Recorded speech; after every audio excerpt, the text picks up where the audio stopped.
Yo, welcome back to the channel, everybody. I am Brian Lee Durfee, author of The Forgetting Moon and The Blackest Heart, both books published by Simon & Schuster's Saga Press. Today I'm going to be reviewing When the Bough Breaks, book number 1 in the Alex Delaware mystery series by Jonathan Kellerman. This is book number 1 out of 37 in the series. I don't own any of these books except for the one I got in my hand. And I bought it because I'm like, oh, I'd like to try a new mystery series. If I like it, I will buy all 37. Let's see if I liked it enough to make that purchase. The cover. We always review the covers first because, you know, I love graphic design and cover illustration. This is colorful. I like it.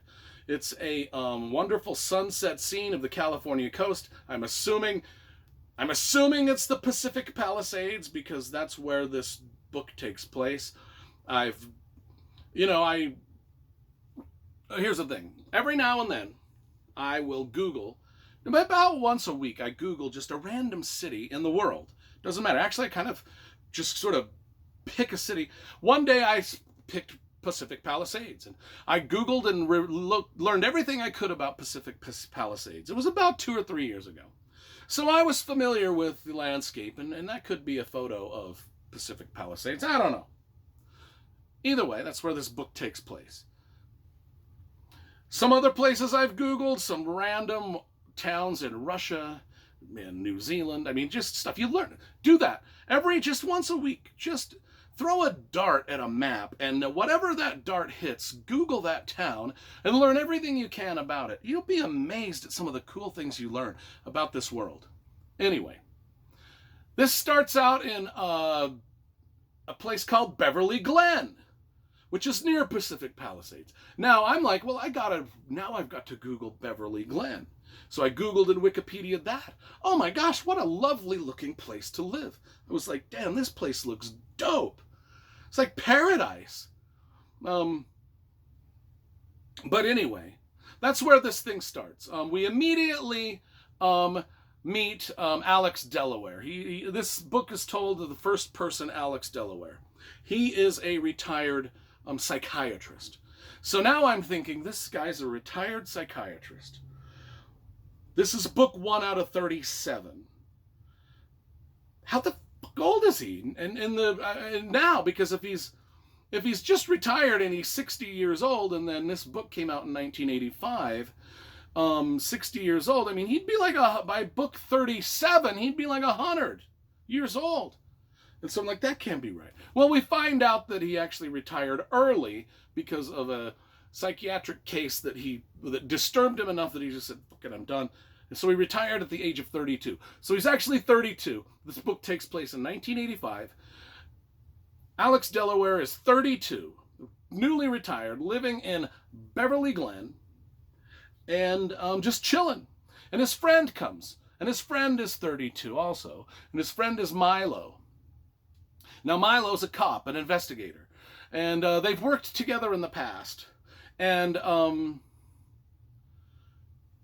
Milo says, hey, I need you to help me with this murder. We've got this little girl who witnessed the murder. We can't pull any information out of her. You're a psychiatrist. And maybe we should work together, and you could come talk to this little girl, and maybe we could get this murder solved. And Alex Delaware's kind of like, I don't want to do that. You know, that kind of shit disturbs me. And then, Milo ends up talking to him. Now, Milo is introduced as this 6'2", 220-pound dude, and I'm clearly thinking to myself, he's going to be the muscle in the book. Sort of like, Joe Pike is the muscle in the Elvis Cole series by Robert Krayas. I was thinking, okay, Milo is going to be the muscle to Alex Delaware's sort of smarts. Just like Joe Pike is the muscle to Elvis Cole's smart. So that's where I was thinking this was going. But then we find out that Milo is homosexual. So now Alex is straight, Milo's a homosexual. But they become good friends, and we get to see sort of this landscape of LA play out through the lens of Alex, who's straight, and seeing how people and the police force treat his friend, who they know is gay, and it's just kind of an interesting little side plot. I enjoyed that. But at the same time, I was just kind of like, the book was, we get to the parts where Alex is a psychiatrist, but he uses hypnosis. And so he uses hypnosis on this kid. And this is where the book kind of lost me, because I don't believe in that. I don't believe in hypnosis. I don't. I think it's just nonsense. And if I'm wrong, which I'm probably not, but if I am, you can comment in the comments and say, no, hypnosis is real. It's a real thing. I think it's all just BS. So I was like, is this book for me? Is this book really for me? Because I am like, now what's weird about this is I can read a fantasy novel, and I know that there's no magic or supernatural shit going on, but I'm okay with it. I can read a horror novel like Stephen King, and weird ghosts and ghoulies can be flying around, and I'm okay with it. But hypnosis? Oh no, that's where I draw the line. No, I can't believe in that. I can't just enjoy the book. I've got to be like, it's fucking nonsense. There ain't no such fucking thing. People can't hypnotize anybody. I can guarantee you, there's not one on this planet that could hypnotize me. I don't care how good they are at hypnosis. I am not going to be hypnotized. I'm just telling you right now. It's a straight up fucking fact. So I'm having a hard time. I mean, you could tell me that Frodo threw the one ring into the fires of Mount Doom, and everything crumbled and all the magic disappeared or whatever, and I'd be like, all right, that's cool. I can believe that. Harry Potter, Hogwarts is real. Yeah, Hogwarts is real. There is a real Hogwarts. I would believe that before I believed that hypnosis was something that was realistic. But that's just me. Maybe I'm an ignoramus. Probably am. But anyway, I was having a hard time with this. The problem is this book is written so well. I mean, the writing is so top-notch. I carried on. I just carried on.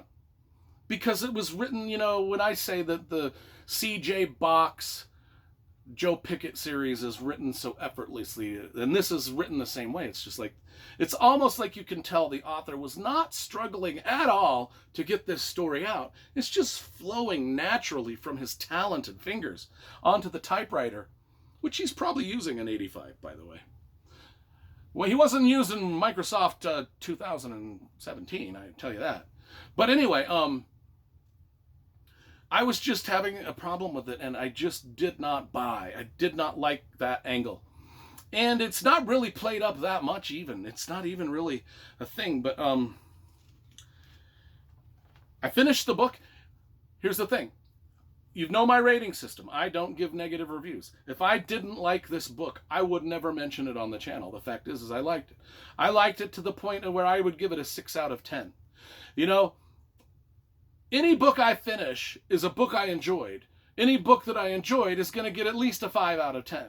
If I don't finish it, it's just not going to get reviewed. There are no 1 to 4s. It's just 5, 6, 7, 8, 9, 10. This is a 6 out of 10. Is a 6 out of 10, however, enough to get me to buy the other 37 books in this series? Well, we shall see. We shall see.